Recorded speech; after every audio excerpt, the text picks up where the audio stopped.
জনগণ আর কতকাল তেলাপোকা হয়ে টিকে থাকবে? সেই প্রশ্নে দক্ষিণ এশিয়ায় এই নতুন বাস্তবতায় ককরোচ আজ আর কোনো গালি নয়, এটি হয়ে উঠেছে অবহেলিত তরুণদের প্রতীক, যাদের সমাজ ও রাষ্ট্র তুচ্ছ করে। তারাই নিজেদের ককরোচ পরিচয়ে নতুন এক রাজনৈতিক ভাষা তৈরি করছে। ডাইনোসরদের চোখের সামনে দিয়ে হেঁটে বেড়ানো ছোট্ট নোংরা ডানাওয়ালা একটি প্রাণী আজও স্বমহিমায় টিকে আছে দুনিয়ায়। হ্যাঁ, তেলাপোকা বা ককরোচের কথা বলছি।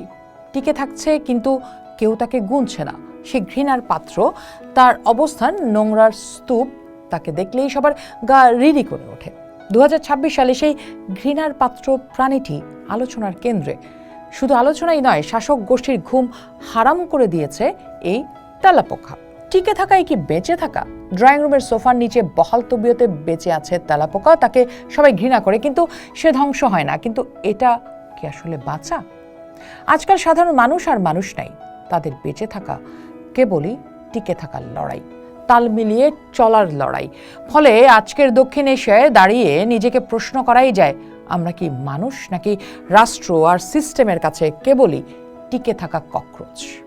আমরা বছরের পর বছর ধরে দ্রব্যমূল্যে পিষ্ট হই, প্রশ্ন ফাঁসের জাতাকলে কেরিয়ার হারাই, ক্ষমতার বুটের নিচে থেতলে যাই, তবু আমরা মরি না, মানিয়ে নেই, মুখ বুজে সহ্য করি।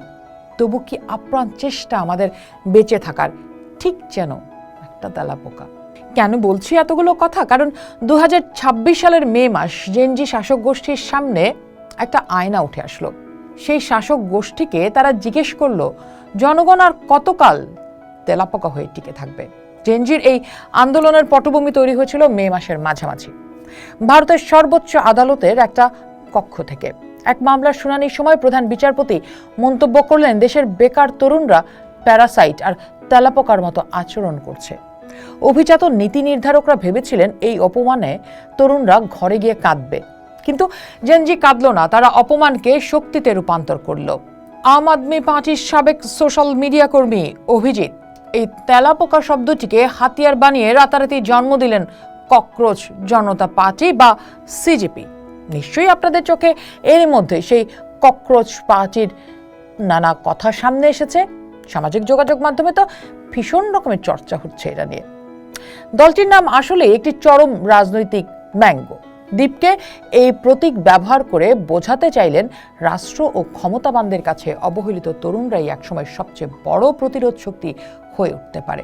দলটির স্লোগানও ছিল তীব্র ব্যঙ্গাত্মক, ধর্মনিরপেক্ষ, সমাজতান্ত্রিক, গণতান্ত্রিক, অলস।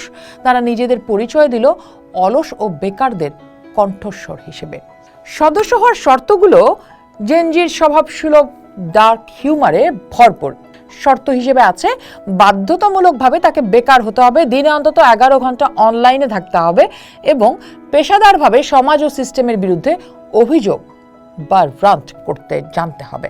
সোশ্যাল মিডিয়ায় অলিক দলের ফলোয়ার সংখ্যা ছাড়িয়ে গিয়েছে 2 কোটি। কিন্তু এই তীব্র ব্যঙ্গের আড়ালে লুকিয়েছিল অত্যন্ত গুরুতর এবং বাস্তব কিছু রাজনৈতিক এজেন্ডা। তাদের ঘোষণাপত্রের দাবি করা হলো, প্রধান বিচারপতিদের অবসরের পর রাজ্যসভায় পদ দেয়া যাবে না, ভোট কারচুপির অভিযোগে নির্বাচন কমিশনের জবাবদিহি থাকতে হবে, নারীদের জন্য 50% আসন সংরক্ষণ করতে হবে, কর্পোরেট মালিকানাধীন মূলধারার মিডিয়ার লাইসেন্স বাতিল করতে হবে এবং দল বদলকারী সুযোগ সন্ধানী সংসদ সদস্যদের 20 বছরের জন্য নির্বাচনে নিষিদ্ধ করতে হবে।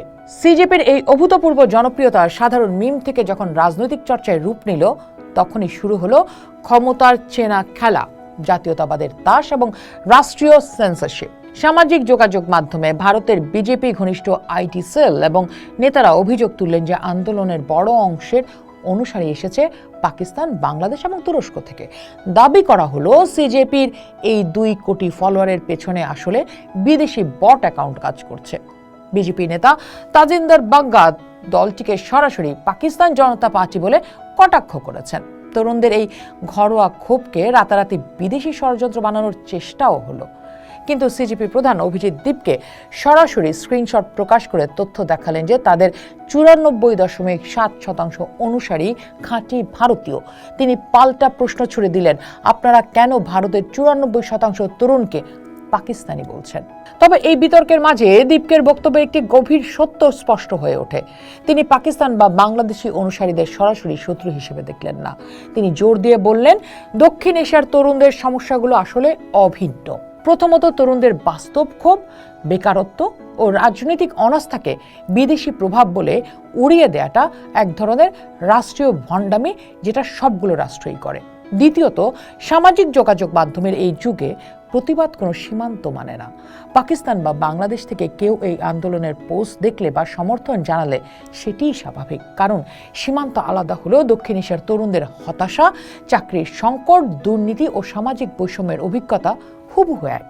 আর এই কারণেই ভারতের দেখাদেখি পাকিস্তানও রাতারাতি মাথাচাড়া দিয়ে উঠল ককরোচ আওয়ামী পার্টি। আর এই সীমান্তহীন প্রতিবাদের ভাষা বাংলাদেশের 24শে জুলাই আগস্টের জেনজি আন্দোলনের সাথে এক অদ্ভুত সুতোয় মিলে যায়। মিলটা হলো দেয়ালে পিঠ থেকে যাওয়া এবং ভয়হীনতা।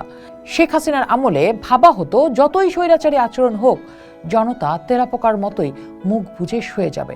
কিন্তু জুলাইয়ে যখন তরুণদের অস্তিত্বের ওপর আঘাত এলো, তখন তারা আর ঘরে লুকিয়ে রইল না। ভারতের তেমনি সিজেপির জনপ্রিয়তা বাড়ার পর তাদের এক্স অ্যাকাউন্ট বন্ধ করা হলো, ইনস্টাগ্রাম হ্যাক করা হলো, ওয়েবসাইট ডাউন করা হলো। রাষ্ট্রীয় চাপ ও সেন্সরশিপের এই স্বৈরাচারী মানসিকতা বাংলাদেশের জুলাই আন্দোলনের আগের দিনগুলোর কথাই মনে করিয়ে দেয়। কিন্তু এই দমনপীড়ন তরুণদের দমাতে পারেনি, বরং দ্য ইকোনমিক টাইমস জানাচ্ছে সেন্সরশিপের কারণে আরও বেশি তরুণ সিজেপির প্রতি আকৃষ্ট হয়েছে। কারণ এটি এখন শুধু একটি মিম নয়, মত প্রকাশের স্বাধীনতার প্রশ্ন হয়ে দাঁড়িয়েছে।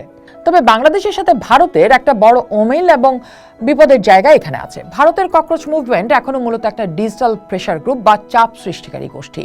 তারা ভার্চুয়ালি সিস্টেমকে থমকে দিচ্ছে, কিন্তু বাংলাদেশের জেনজি শুধু মিম বানায়নি, তারা রক্ত দিয়ে পুরো শাসন ব্যবস্থাকে ওলটপালট করে দিয়েছিল। আর এই ওলটপালটের পর বাংলাদেশের 5ই আগস্ট পরবর্তী বাস্তবতায় আমরা প্রেশার গ্রুপের এক অন্য রূপও দেখেছি। প্রাতিষ্ঠানিক আইন কানুন যখন ভেঙে পড়ে, তখন এই ক্ষুব্ধ তরুণদের একাংশ বিভিন্ন জায়গায় মব বা গণপিটুনি, মব জাস্টিস এবং যত্রতত্র বল প্রয়োগের সংস্কৃতি তৈরি করেছে। জোর করে পদত্যাগ করানো কিংবা ভিন্ন মতের উপর চড়াও হওয়া এই মব কালচার কিন্তু ক্ষোভের এক বিপজ্জনক পরিণতি। ভার্চুয়াল দুনিয়ায় যখন লাখ লাখ হতাশ বেকার তরুণ কোনো প্রাতিষ্ঠানিক নেতৃত্ব ছাড়া শুধু সোশ্যাল মিডিয়ার অ্যালগরিদমের উপর ভর করে একজোট হয়, আজ তারা সুপ্রিম কোর্টের বিরুদ্ধে ডিজিটাল মব লিঞ্চিং করে, কিন্তু কাল যদি ককরোচ বাহিনী কোনো দাবিতে রাস্তায় নেমে মব জাস্টিস শুরু করে, তবে ভারত বা পাকিস্তানের মতো রাষ্ট্রের ইনস্টিটিউশনগুলো ভেঙে পড়ার ঝুঁকি তৈরি হবে। আবারও আসি শুরুতে যে প্রশ্নটা করেছিলাম, জনগণ আর কতকাল তেলাপোকা হয়ে টিকে থাকবে? সেই প্রশ্নে দক্ষিণ এশিয়ায় এই নতুন বাস্তবতায় ককরোচ আজ আর কোনো গালি নয়, এটি হয়ে উঠেছে অবহেলিত তরুণদের প্রতীক, যাদের সমাজ ও রাষ্ট্র তুচ্ছ করে। তারাই নিজেদের ককরোচ পরিচয়ে নতুন এক রাজনৈতিক ভাষা তৈরি করছে। আর সেই ভাষাই এখন ভারত পাকিস্তান সীমান্ত পেরিয়ে ডিজিটাল প্রতিবাদের নতুন রূপ। ইতিহাস বলে, তেলাপোকা চিরকাল রান্নাঘরের কোণে লুকিয়ে থাকে না। যখন টিকে থাকার ন্যূনতম অধিকারটুকু কেড়ে নেওয়া হয়, যখন দেয়ালে পিঠ থেকে যায়, তখনই এই পোকামাকড় সদৃশ সাধারণ মানুষই একজোট হয়ে ডানা মেলে শাসকের শোবার ঘরে ঢুকে পড়ে। আর সেই অভিজ্ঞতা বাংলাদেশ তো পেয়েছে 24শে জুলাইয়ে। তাই শেষ একটা প্রশ্ন চলুন নিজেদেরকেই করি, আপনি আমি আমরা কি তেলাপোকা নাকি মানুষ? পোস্ট দেখুন, ভাবুন, করুন, পোস্টের সাথেই থাকুন।